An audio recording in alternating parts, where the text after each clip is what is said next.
Hi there, I'm Brian Whitmore, host of the Power Vertical podcast, and this is the Daily Vertical.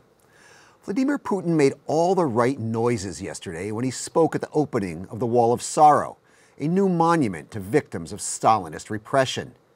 He said Russia's horrific past must not be stricken from the national memory, nor justified in any way. He said we must remember the tragedy of Stalin-era repressions and their causes. And he said this memory serves as a powerful warning to prevent their repetition. But while the words may have been good, the reality, of course, is something else entirely.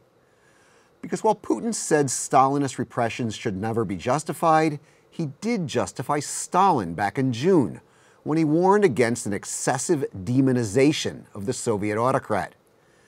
And while Putin warned against a repetition of Stalin-era repressions, his prosecutors were busy using anti-extremism laws to create a whole new generation of political prisoners, many of whom just liked or shared content on social media that the Kremlin found objectionable.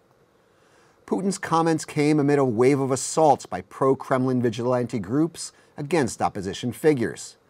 They came as independent journalists are fleeing the country, fearing for their safety. And they came amid reports that homosexuals are being tortured and killed in Chechnya.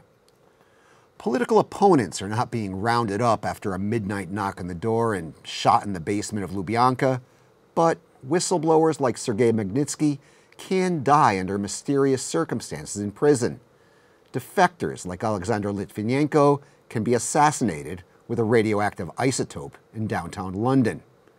And as Boris Nemtsov's assassination taught us, opposition leaders can be shot dead on the street in view of the Kremlin, and the true masterminds of the de facto execution can walk away scot-free. So Putinism may be a far cry from the mass repression that was Stalinism, but it's also far from repression-free. I guess you can just call it hybrid repression.